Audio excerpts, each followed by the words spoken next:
Polyadenylation is the addition of a poly-A tail to a primary transcript RNA. The poly-A tail consists of multiple adenosine monophosphates. In other words, it is a sketch of RNA that has only adenine bases. In eukaryotes, polyadenylation is part of the process that produces mature messenger RNA for translation. It, therefore, forms part of the larger process of gene expression. The process of polyadenylation begins as the transcription of a gene finishes, or terminates. The threemost segment of the newly made pre-mRNA is first cleaved off by a set of proteins. These proteins then synthesize the poly-A tail at the RNA's 3' end. In some genes, these proteins may add a poly-A tail at any one of several possible sites. Therefore, polyadenylation can produce more than one transcript from a single gene, similar to alternative splicing. The poly-A tail is important for the nuclear export, translation, and stability of mRNA. The tail is shortened over time, and, when it is short enough, the mRNA is enzymatically degraded. However, in a few cell types, mRNAs with short poly-A tails are stored for later activation by repolyadenylation in the cytosol. In contrast, when polyadenylation occurs in bacteria, it promotes RNA degradation. This is also sometimes the case for eukaryotic non-coding RNAs. Background on RNA. For further information, see RNA and messenger RNA. RNAs are a type of large biological molecules, whose individual building blocks are called nucleotides. The name poly-A tail reflects the way RNA nucleotides are abbreviated, with a letter for the base the nucleotide contains. RNAs are produced from a DNA template. By convention, RNA sequences are written in a 5' to 3' direction. The 5' end is the part of the RNA molecule that is transcribed first, and the 3' end is transcribed last. The 3' end is also where the poly-A tail is found on polyadenylated RNAs. Messenger RNA is RNA that has a coding region that acts as a template for protein synthesis. The rest of the mRNA, the untranslated regions, tune how active the mRNA is. There are also many RNAs that are not translated, called non-coding RNAs. Like the untranslated regions, many of these non-coding RNAs have regulatory roles. Nuclear polyadenylation, function. In nuclear polyadenylation, a poly-A tail is added to an RNA at the end of transcription. On mRNAs, the poly-A tail protects the mRNA molecule from enzymatic degradation in the cytoplasm and aids in transcription termination, export of the mRNA from the nucleus, and translation. Almost all eukaryotic mRNAs are polyadenylated, with the exception of animal replication-dependent histone mRNAs. These are the only mRNAs in eukaryotes that lack a poly-A tail, ending instead in a stem loop structure followed by a purine-rich sequence, termed histone downstream element, that directs where the RNA is cut so that the 3' end of the histone mRNA is formed. Many eukaryotic non-coding RNAs are always polyadenylated at the end of transcription. There are small RNAs where the poly-A tail is seen only in intermediary forms and not in the mature RNA as the ends are removed during processing, the notable ones being microRNAs. But, for many long non-coding RNAs, a seemingly large group of regulatory RNAs that, for example, includes the RNA cyst, which mediates X chromosome inactivation. A poly-A tail is part of the mature RNA. Mechanism. The polyadenylation machinery in the nucleus of eukaryotes works on products of RNA polymerase II, such as precursor mRNA. Here, a multi-protein complex cleaves the threemost part of a newly produced RNA and polyadenylates the end produced by this cleavage. The cleavage is catalyzed by the enzyme CPSF and occurs 10-30 nucleotides downstream of its binding site. This site is often a sequence ROI on the RNA, but variants of it that bind more weakly to CPSF exist. Two other proteins add specificity to the binding to an RNA, CSTF and CFI. CSTF binds to a GU-rich region further downstream of CPSF site. CFI recognizes a third site on the RNA and can recruit CPSF even if the OOI sequence is missing. The polyadenylation signal the sequence motif recognized by the RNA cleavage complex varies between groups of eukaryotes. Most human polyadenylation sites contain the OOI sequence, but this sequence is less common in plants and fungi.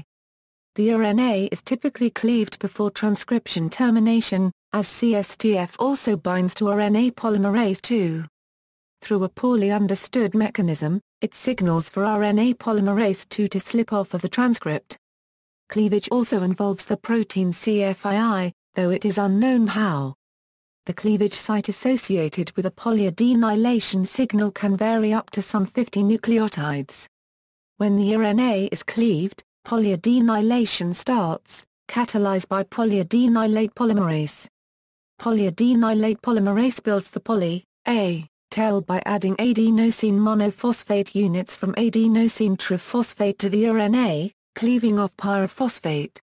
Another protein, 2-Panamanian balboas, binds to the new, short poly-A tail and increases the affinity of polyadenylate polymerase for the RNA.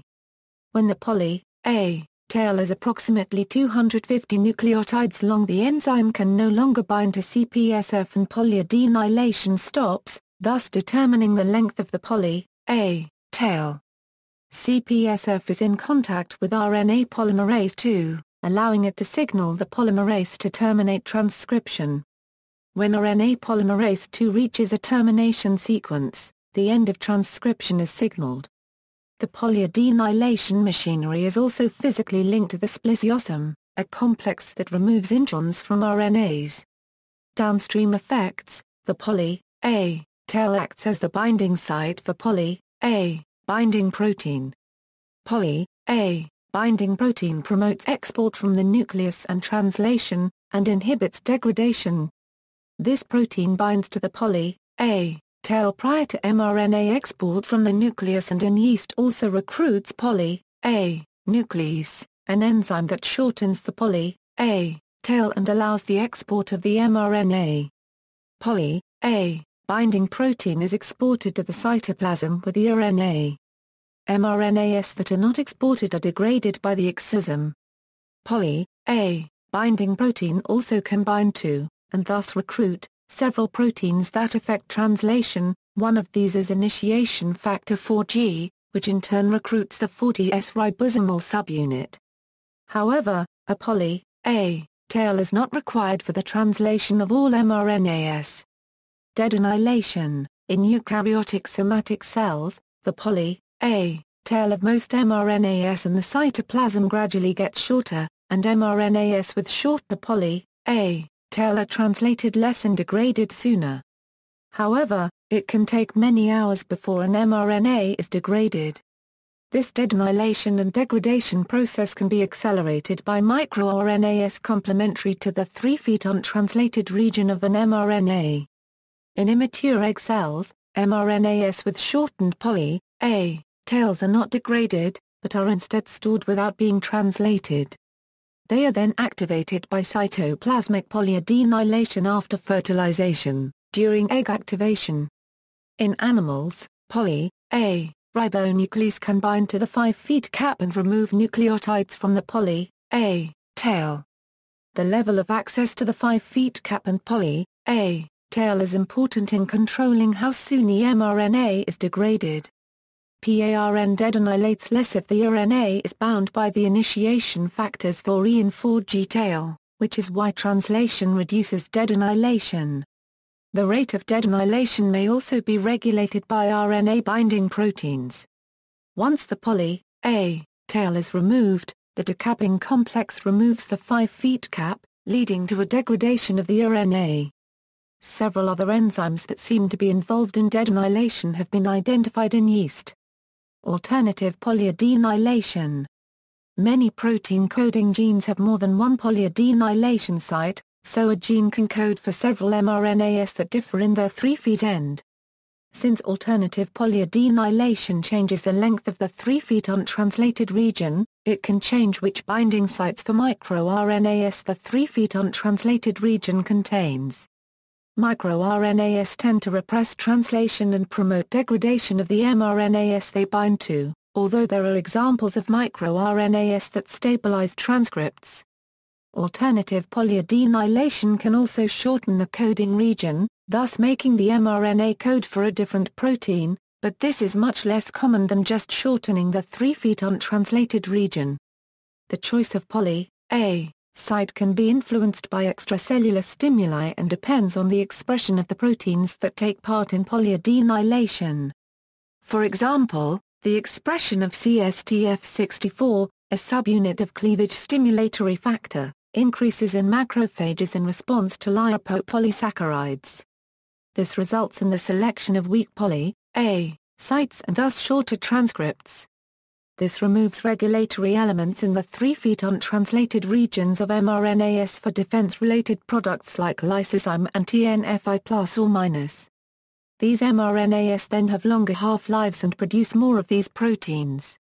RNA-binding proteins other than those in the polyadenylation machinery can also affect whether a polyadenylation site is used, as can DNA methylation near the polyadenylation signal. Cytoplasmic polyadenylation. There is polyadenylation in the cytosol of some animal cell types, namely in the germ line, during early embryogenesis and in postsynaptic sites of nerve cells. This lengthens the poly-A tail of an mRNA with a shortened poly-A tail, so that the mRNA will be translated. These shortened poly-A tails are often less than 20 nucleotides, and are lengthened to around 80–150 nucleotides. In the early mouse embryo, cytoplasmic polyadenylation of maternal RNAs from the egg cell allows the cell to survive and grow even though transcription does not start until the middle of the two-cell stage. In the brain, cytoplasmic polyadenylation is active during learning and could play a role in long-term potentiation, which is the strengthening of the signal transmission from a nerve cell to another in response to nerve impulses and is important for learning and memory formation. Cytoplasmic polyadenylation requires the RNA-binding proteins CPSF and CPEB, and can involve other RNA-binding proteins like pamilio. Depending on the cell type, the polymerase can be the same type of polyadenylate polymerase that is used in the nuclear process, or the cytoplasmic polymerase GLD2. Tagging for degradation in eukaryotes. For many non-coding RNAs, including tRNA, rRNA, snRNA, and snRNA, polyadenylation is a way of marking the RNA for degradation, at least in yeast. This polyadenylation is done in the nucleus by the TRAMP complex, which adds a tail that is around 40 nucleotides long to the 3' end. The RNA is then degraded by the exosome. Poly-A tails have also been found on human rRNA fragments, both the form of homopolymeric and heteropolymeric tails. In prokaryotes and organelles. In many bacteria, both mRNAs and non-coding RNAs can be polyadenylated. This poly-A tail promotes degradation by the degradosome, which contains two RNA-degrading enzymes, polynucleotide phosphorylase and RNase. Polynucleotide phosphorylase binds to the 3' end of RNAs and the 3' extension provided by the poly-A tail allows it to bind to the RNAs whose secondary structure would otherwise block the 3' end. Successive rounds of polyadenylation and degradation of the 3' end by polynucleotide phosphorylase allows the degradosome to overcome these secondary structures. The poly-A tail can also recruit RNases that cut the RNA in two. These bacterial poly-A tails are about 30 nucleotides long. In as different groups as animals and trypanosomes, the mitochondria contain both stabilizing and destabilizing poly-A tails. Destabilizing polyadenylation targets both mRNA and non-coding RNAs. The poly-A tails are 43 nucleotides long on average. The stabilizing ones start at the stop codon, and without them the stop codon is not complete as the genome only encodes the U or UA part. Plant mitochondria have only destabilizing polyadenylation, and yeast mitochondria have no polyadenylation at all. While many bacteria and mitochondria have polyadenylate polymerases, they also have another type of polyadenylation, performed by polynucleotide phosphorylase itself. This enzyme is found in bacteria, mitochondria, plastids and is a constituent of the archaeal exosome. It can synthesize a 3' extension where the vast majority of the bases are adenines. Like in bacteria, polyadenylation by polynucleotide phosphorylase promotes degradation of the RNA in plastids and likely also Archaea. Evolution. Although polyadenylation is seen in almost all organisms, it is not universal. However, the wide distribution of this modification and the fact that it is present in organisms from all three domains of life implies that the last universal common ancestor of all living organisms, it is presumed, had some form of polyadenylation system.